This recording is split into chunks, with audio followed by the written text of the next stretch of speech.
Hey guys, আসসালামু আলাইকুম। তো কেমন আছো? আশা করি ভালো আছো, আর আমি অনেক ভালো আছি। তো আজকে আমি দেশি মুরগি রান্না করব, তা আবার সুইজার দিয়ে। তো সবাই তো কম বেশি রান্না করতে পারে, আর আমিও টুকটাক যা পারি। তো এইটাই তোমাদেরকে দেখাও।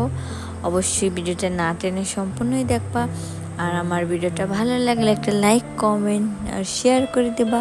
আর চ্যানেলে নতুন হয়ে থাকলে সাবস্ক্রাইব করে সাথেই থাকবা, যাতে আমি অন্য ভিডিও যখন আপলোড করি তোমরা সাথে সাথে দেখতে পারো। তো এখানে হচ্ছে আমি দেশি মুরগি নিয়ে নিয়েছি। এটা হচ্ছে আমরা নিজেরাই পালি, এটা হচ্ছে মোরগ।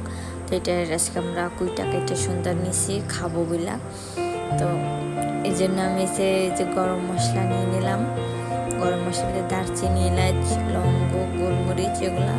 তারপর এখানে আমি পেঁয়াজ, রসুন, আদা এগুলো ব্যালেন্ড করে নিছি। নেওয়ার পরে এগুলো আমি ফ্রাই করে নিই।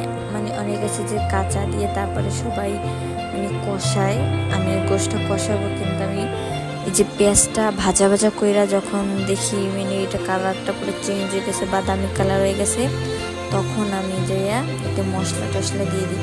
কারণ পেঁয়াজটা যখন একটু ভাজা ভাজা হবে, তাইলে হয়েছে যে এই যে কাঁচা মানে গন্ধ আসবে না পেঁয়াজের।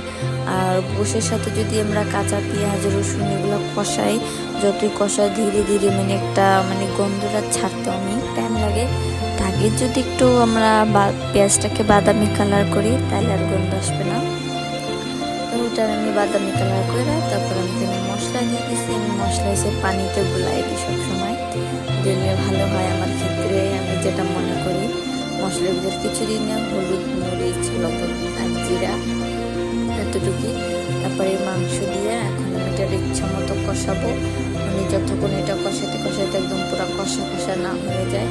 যেহেতু দেশি মুরগি একটু বেশি কষাইলে অনেক খাইতে মজা লাগে। আর তোমরা কীভাবে রান্না করো অবশ্যই কমেন্ট করে জানাবা। তো আমি কষাতে একটুখানি হয়ে গেছে, এখন এটা ভালো করে কষাইয়া এখানে একটু পানি দিয়ে তারপরে দিয়ে দেবো আলু।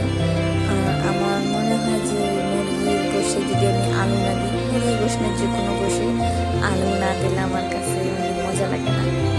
আলু দিলে একটু অন্যরকমের স্বাদ। আবার অনেক আছে যে আলু দিলে বলে গোশের স্বাদটা নাকি নষ্ট হয়ে যায়, কিন্তু আমার ক্ষেত্রে এমন লাগে না। আমার কাছে অনেক ভালো লাগে আলু, আমার সব তরকারিতে আলু চাই। এখানে যে আমি আলু টালু দিয়ে একটু ভালো মতো আর একটু কষে তারপরে পানি দিয়ে এখন এই পানিটা পুরো টানাবো, বেশি রাখবো না পানি, মাখা মাখা থাকবে। আমি এটা যে নাড়াই চাড়াই তারপর আমি এটা ঢেকে রাখবো। তো আমার ঝোলটা টানা হয়ে গেছে আর আমার গোশটাও হয়ে গেছে।